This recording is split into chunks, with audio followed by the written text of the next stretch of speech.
Vous n'y voyez rien? Vous vous sentez comme perdu? Dans le flou? Normal. Mais vous êtes sûr que vous n'avez pas de problème de vue?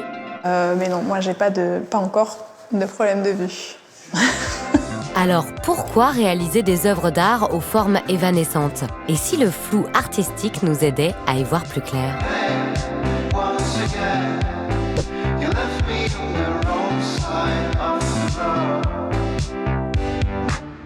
Vous voyez quoi sur cette image? Et sur celle-ci? Et si on vous donne les titres des œuvres? Toujours pas? La douceur des flous colorés des œuvres de la plasticienne Lea Belousovitch cache des scènes de guerre, du sang et des attentats.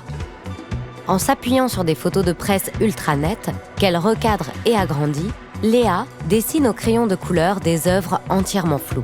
On considère en fait que le flou est quelque chose de raté, d'inexploitable, ou en tout cas qui ne véhiculera pas assez d'informations.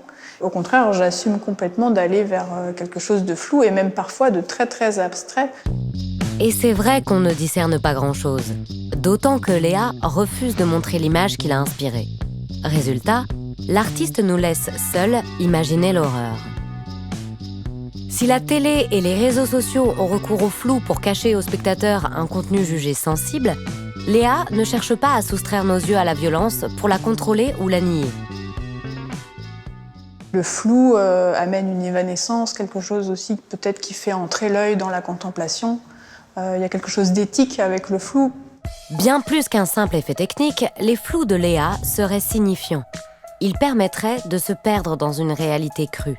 D'ailleurs qu'on n'aurait pas pu tolérer de regarder très très longtemps. Léa n'est pas la première à avoir recours au flou pour tenter d'adoucir les blessures de l'histoire. En 1970, l'artiste slovène Zoran Muzic entame son cycle « Nous ne sommes pas les derniers ». Une série de peintures issues de dessins réalisés lors de son internement au camp de concentration de Dachau. Vertige de l'horreur. Le regard de l'artiste se brouille devant ces montagnes de cadavres. On use aussi du flou pour représenter les bourreaux.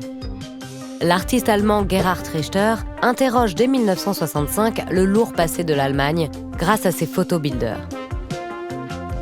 Il reproduit fidèlement des portraits photographiques de nazis sur des toiles avant de flouter leurs contours lorsque la peinture est encore fraîche.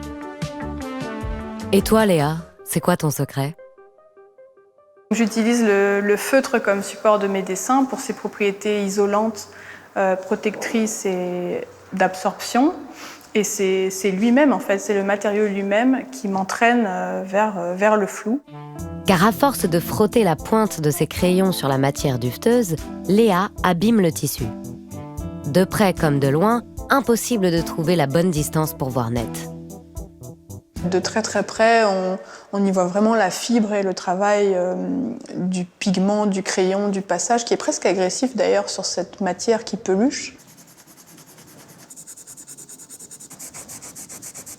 Ce qui est assez curieux, c'est que parfois, plus on s'éloigne, plus on y voit des choses aussi. Faire le point sur les images qui nous hantent, le flou convoque nos traumas les plus intimes, ceux dont on ne se débarrasse jamais.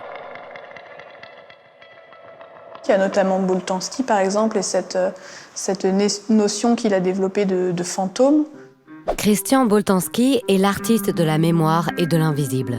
Dans son œuvre Gymnasium Chases, il met en scène les visages d'étudiants du lycée juif de Vienne en 1931. Elle a toujours été une chose qui m'a intéressé, de sauver ces bribes de vie. Il y a toujours cette chose étrange que quand quelqu'un meurt, au bout de très très peu de temps, il ne reste vraiment plus rien. C'est vrai que mes dessins, par le flou comme ça, par cette présence, permettent peut-être de lutter contre une forme d'effacement dans le temps. Si ça permet qu'au moins ça arrête ou ça ralentit leur disparition, tant mieux.